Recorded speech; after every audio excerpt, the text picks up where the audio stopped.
Good evening मेरे प्यारे बच्चों। और आज हम विज्ञान की क्लास में पुनः आए हैं। और कोई भी दिक्कत हो, एक लाइटिंग प्रॉब्लम थी तो वो अब ब्लर तो नहीं कर रहा है, ऐसे ऐसे बोर्ड तो नहीं होता आगे पीछे, वो वाला बता दीजिएगा आप। चलिए एक नई शुरुआत करते हैं। एक चीज़ हमेशा बच्चा याद रखना, यदि if you don't like a rule follow the rule, go on the top and change the rule. यदि आपको कोई नियम पसंद नहीं है तो उसे पहले फॉलो करें, टॉप पर पहुंचें और उस नियम को बदल दें। इस बात को हमेशा याद रखें। आप समाज में हो रहे कार्यों को देखते हैं, कई व्यवस्थाओं को देखते हैं, आपको यदि अच्छी नहीं लग रही हैं तो उस व्यवस्थाओं का अंग बनिए, उस व्यवस्था के सर्वोच्च शिखर पर जो बैठा है वहाँ पहुँचिए, वहाँ तक खुद को पहुँचाइए, फिर आप बदल सकते हैं।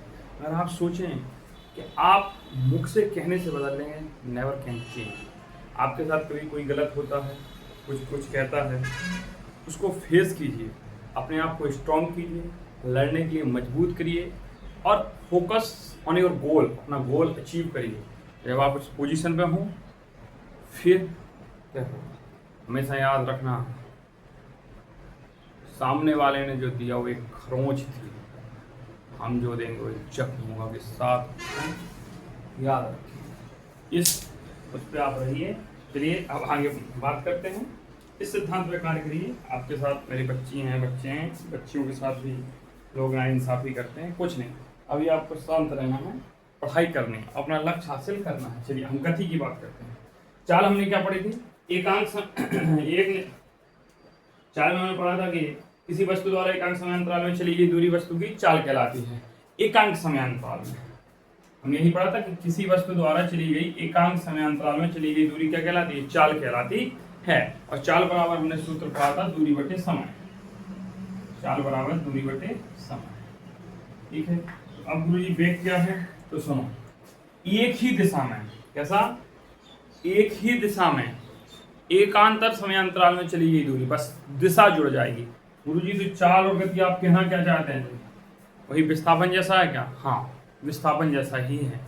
चाल और गति में ज़्यादा अंतर नहीं है, बस चाल अदिश होती है और सॉरी गति नहीं, चाल और वेग, गति नहीं वेग डाल रही, सॉरी माफ कीजिए, गति बात अलग होती है, वेग वेग सदिश होता है, वेग सदिश होता है। आज हमको वेग पढ़ना है, वेलोसिटी, माफ कीजिए वेलोसिटी। तो जो वेलोसिटी होती है वेग होता है और चाल, तो चाल अदिश होती है, वेग सदिश होता है। थोड़ा सुधार लीजिए, गति नहीं थी, टॉपिक था वेग, ठीक है। तो अब पहले हम वेग की परिभाषा लिखते हैं, जब परिभाषा लिखेंगे तब इसको हम समझते हैं। हेडिंग लगाओ वेग,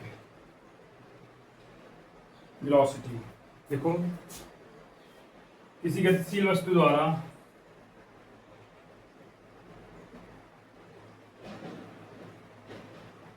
किसी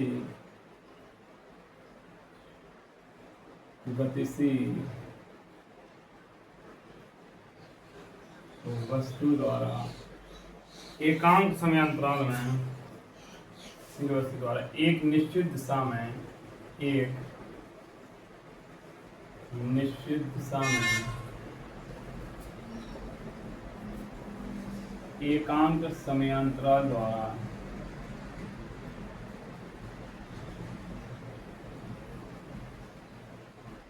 एकांक समयांतराल द्वारा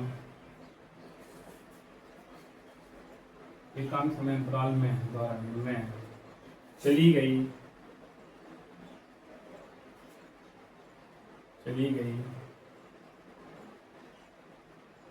दूरी उस वस्तु का वेग कहलाती है।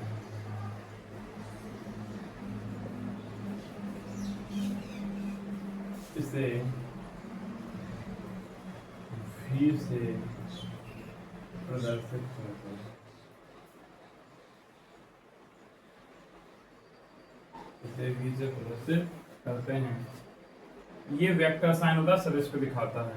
देखो, वेग एक सदिश राशि है, वेग एक सदिश राशि है, ठीक है। देखो वस्तु का वेग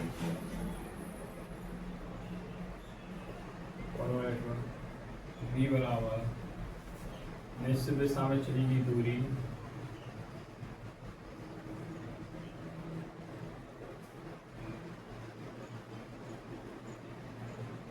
या विस्थापन विस्थापन को भी एस से वेक्टर लगा दिया, बटे समय या समय अनुसार दोनों है, समय या समय अनुसार,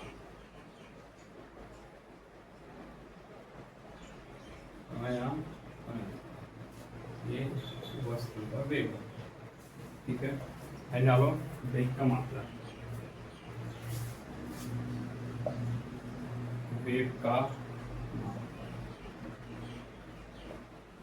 देखो वेग बराबर विस्थापन या दूरी जो तुम्हें मिलेगा समय और समय, ठीक है। इसका मतलब लिखेंगे वेग का मतलब बराबर दूरी का मात्रा बटे समय का मात्रा,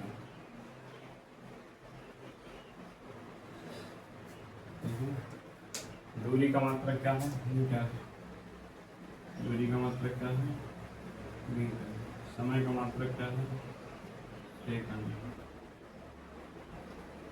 वेग का मात्रा,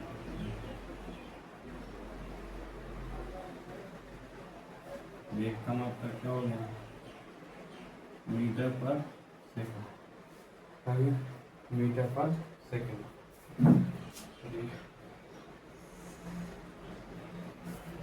देखिए किसी गतिशील वस्तु द्वारा एक निश्चित दिशा में एकांक समयांतराल, एकांक मतलब होता है 1 सेकंड समयांतराल में चली गई, समयांतराल मतलब होता है हमने दो समयों के बीच का एक छोटा सा अंतराल ले लिया, दूरी उस वस्तु का वेग कहलाता है, जैसे 20 से प्रदर्शित करता है। देखो आपको धीरे धीरे साइंस समझ में आ रही होगी, मैं ये मानता हूँ कि शायद नहीं ज़्यादा समझ पा रहे होंगे। उसके दो कारण हैं, पहला जो मेरी भाषा है वो हिंदी है, आप लोग थोड़ा भोजपुरी भी यूज करते हैं, जो यूपी के बच्चे हमारे देख रहे हैं वो फिक्स है, ठीक है। दूसरा ये सारी चीज़ें पहले की हैं और आप अचानक से पढ़ रहे हैं, तो आप क्या करो क्लास के 2 बार देखो, पहली बार पूरा नॉर्मल क्लास देख रहे हो लिखो, एक बार क्लास को 1.5 की स्पीड में दोबारा में देखो, पहली बार में दोबारा में, और जब चीज़ें क्लियर हो ना तो फिर उनको रिवाइज करो, फिर उनको जोड़ो, और जो चीज़ समझ में ना आए तो उसी वक्त कमेंट बॉक्स में गुरु जी ये चीज़ समझाइए, तो फिर हम आपको बच्चा वो चीज़ बता देंगे। तो वेलोसिटी क्या होती है, किसी गतिशील वस्तु द्वारा एक निश्चित दिशा में एकांक समयांतराल में चली गई दूरी वस्तु का वेग कहलाती है, इसे बी से प्रदर्शित करते हैं, और वेग एक सदिश राशि है और वस्तु का वेग जो होता है निश्चित दिशा में चली गई दूरी है विस्थापन, और समय या समयांतराल मात्रक होता है, इसको लिखिए। हेडिंग डालिए वेग के प्रकार,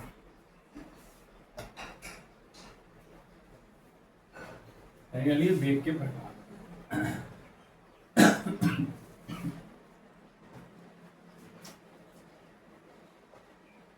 वेग के प्रकार, टाइप ऑफ वेलोसिटी वही है, इस एक समान वेग असमान वेग, तो पहले लिखते हैं किस मंत्र, पहला लिखो एक समान वेग, एक समान वेग। जब कोई गतिशील वस्तु यूनिफॉर्म वेलोसिटी, यूनिफॉर्म वेलोसिटी, जब कोई गतिशील वस्तु, जब कोई गतिशील वस्तु किसी निश्चित दिशा में, किसी निश्चित दिशा में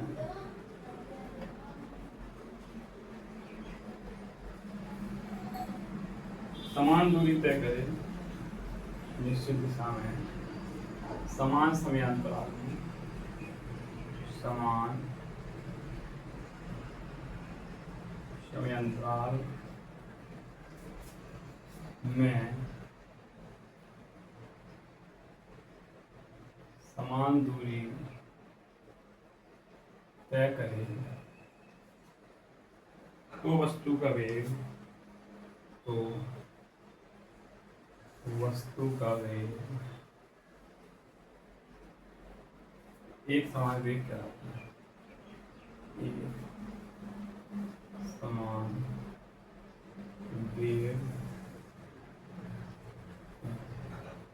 वस्तु का वेग एक समान वेग कहलाता है। दूसरा देखिए,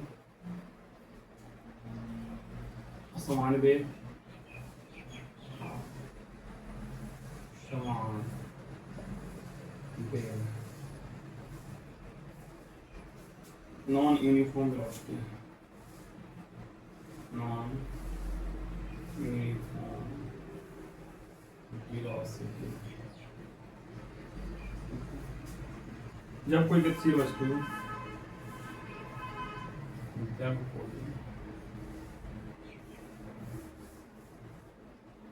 गतिशील वस्तु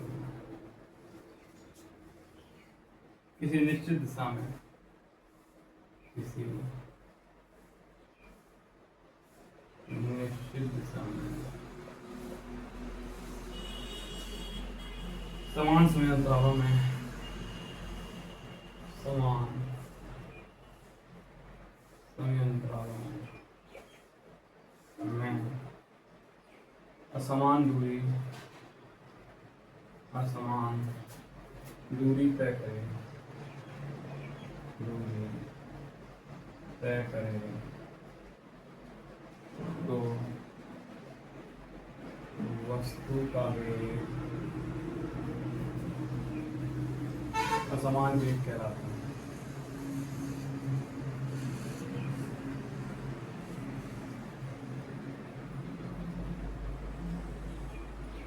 वस्तु का वेग असमान वेग कहलाता है। अगली आने वाला औसत वेग। सारी चीजें हम समझा दे रहे हैं, वही चाल जैसी हैं। औसत वेग, एवरेज वेलोसिटी।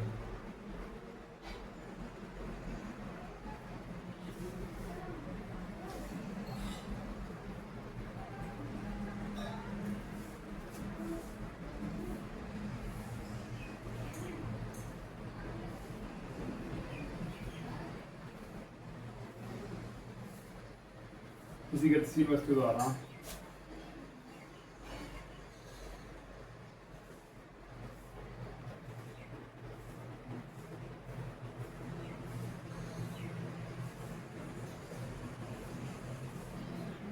गतिशील वस्तु द्वारा उसी समय में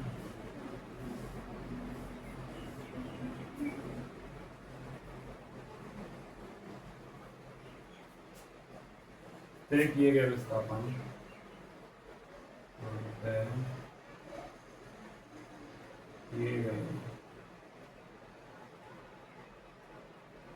विस्थापन तथा कुल समय का अनुपात तथा कुल समय का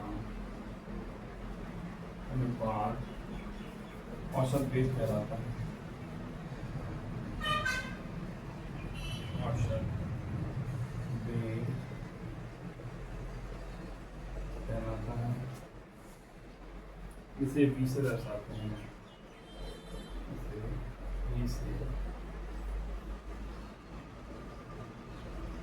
अब इस पे जो न्यूमेरिकल होगी सारी चीजें यूज होंगी। वस्तु का मजा आएगा फिजिक्स में, बस कल की क्लास में मजा आएगा। जब तुरंत पे एक्सेलरेशन पे आएंगे तो मजा आएगा। थोड़ा बोरिंग चीजें थी ना, आप लोगों को लग रहा है वस्तु का औसत वेग बोरिंग नहीं है, कुछ समझना पड़ता है इनको। v बराबर कुल विस्थापन या कुल दूरी बटे कुल समय।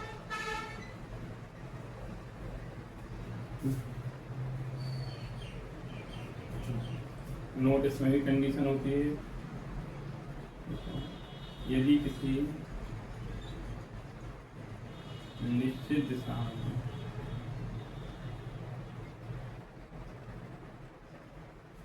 किसी गतिशील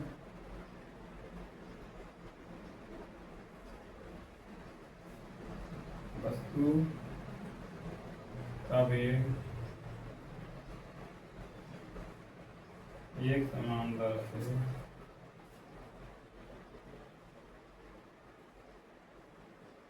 परिवर्तित हो रहा हो तो वस्तु का औसत वेग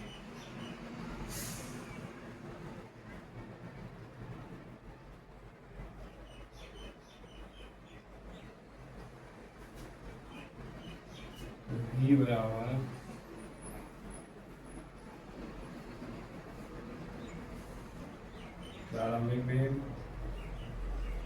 प्लस अंतिम वेग बटे 2। देखो ये समझ लीजिए, फिर अपन चर्चा करें। तो वेग के प्रकार टाइप एक और रह गया आपका भी, तात्क्षणिक वेग रह गया है। एक समान वेग, जब कोई गतिशील वस्तु किसी निश्चित दिशा में समान समयांतराल में समान दूरी तय, वही है समान समयांतराल में समान दूरी तय करे। देखो कैसे ये रमेश है, अपने रमेश आ गए भाई। रमेश तो पूरी फिजिक्स पे चलेंगे, ठीक है। अब कई बच्चे कहते सर आपको इमोजी नहीं बनाना आता। अरे तुम लोग इमोजी का कोर्स कराएगा सर हमको, हमारे रमेश वहाँ रमो बहुत अच्छे आदमी हैं, इनसे कभी मिलवाएंगे आपको, ठीक है। ये रमेश वहाँ बहुत अच्छे आदमी हैं, ठीक है। बस इनका ये की कमी है, संगीता के चक्कर में पगलाए हैं। भाई देखो संगीता भी कम नहीं है, इनका देख रहे हो बाल हेयर कटेंगे ऐसे, आँखों पे तो बाल इनके रहते हैं दोनों पे। ये मतलब एक बात बताओ मेरी,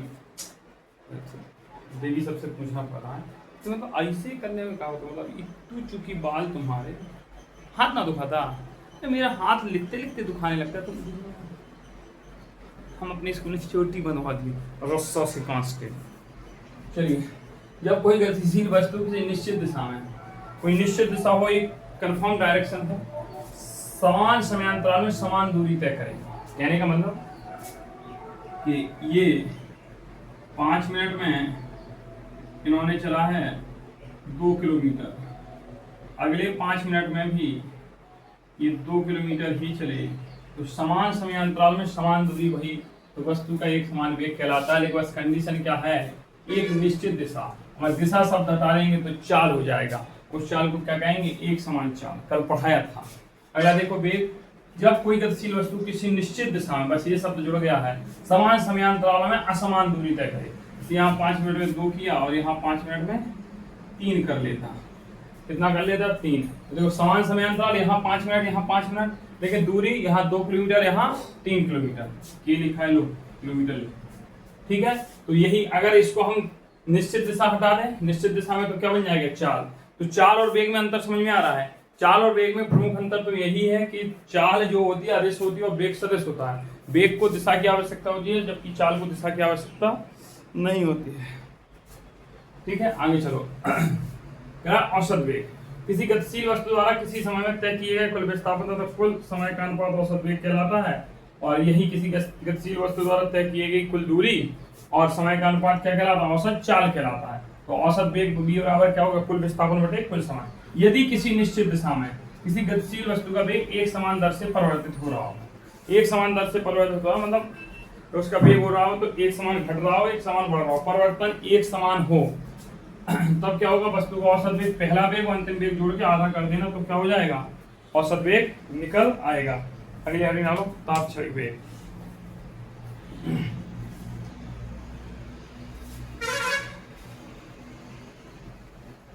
इसके पहले जिन्होंने कोशिका वगैरह नहीं पढ़ा वो कोशिका के वगैरह कर लीजिए, भी वो अधूरा है, कोशिका थोड़ा छूटा है, अब धीरे धीरे होगा पूरा, धीरे धीरे ही सारी चीजें होंगी। हरी नालो तात्क्षणिक या तात्कालिक वेग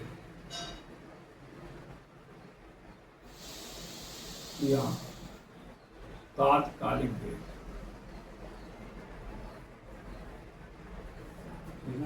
तात्क्षणिक या तात्कालिक वेग, देखो किसी गतिशील वस्तु या पिंड द्वारा किसी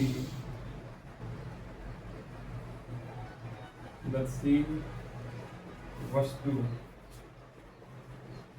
या पिंड द्वारा किसी क्षण पर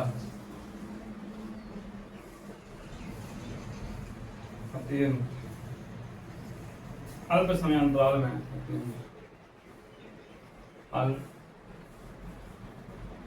समयांतराल अल्प समयांतराल में तय किए गए अति सूक्ष्म विस्थापन, अति सूक्ष्म विस्थापन तथा सूक्ष्म समयांतराल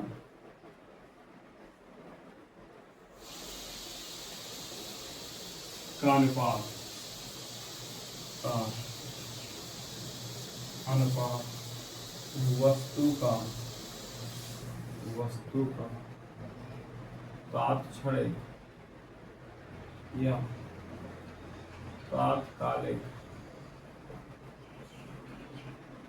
वेग कहलाता है। तात्क्षणिक या तात्कालिक वेग कहलाता है। ठीक है,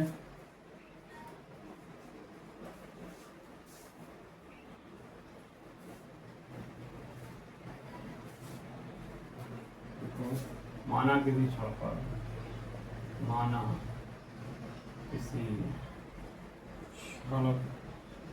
क्षण टी पर समयांतराल डेल्टा टी में वस्तु का विस्थापन डेल्टा एस हो तो तात्क्षणिक वेग